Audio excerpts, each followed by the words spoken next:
중국의 시진핑 주석, 마오쩌둥 이후 가장 강력한 권력자라는 이분에게 최근 정치적으로 가장 큰 위험 요소가 생겼다면 돼지고기 값일 겁니다.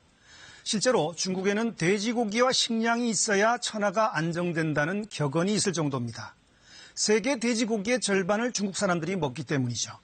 그런 중국에서 돼지고기 값이 지난달의 경우 한 해 전보다 약 50% 가까이 치솟는 등 지난해 이후 줄곧 폭등 중이니까 중국 지도부에 비상이 걸릴 수밖에 없죠.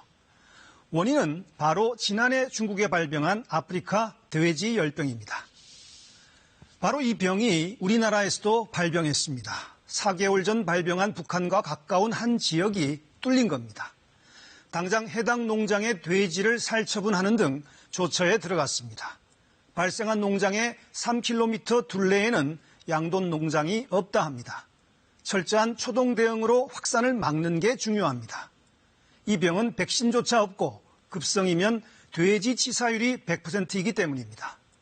주목해야 할 것은 주변 아시아만 봐도 이 병이 우리를 포함해서 9개 나라로 확산 중이라는 겁니다.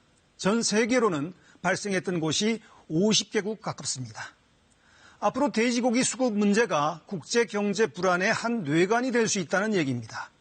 특히 중국과 함께 최근 발병한 나라들까지 본격적으로 돼지고기 수입을 시작할 올 하반기가 첫 고비라는 분석이 나오고 있습니다. 이는 닭고기 등 대체재료도 파급돼서 연쇄적인 국제 육류 파동을 일으킬 수 있다는 겁니다. 우리나라 돼지고기 자급률은 평소에도 70% 정도입니다. 국제 육류 파동이 생긴다면 그 충격은 우리 경제가 고스란히 받게 되는 구조입니다. 최근 사우디 원전 피폭으로 국제 원유가까지 우리 경제를 압박하고 있습니다. 따라서 이번 발병은 우리 경제에 임박한 핵심 현안으로 봐야 합니다. 정부가 초기에 집중력을 발휘해야 할 이유입니다. 여기에는 국민의 동참이 필요합니다.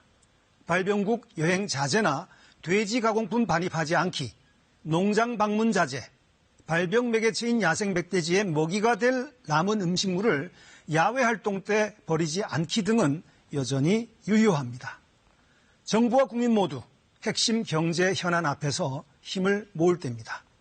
뉴스 예술이었습니다.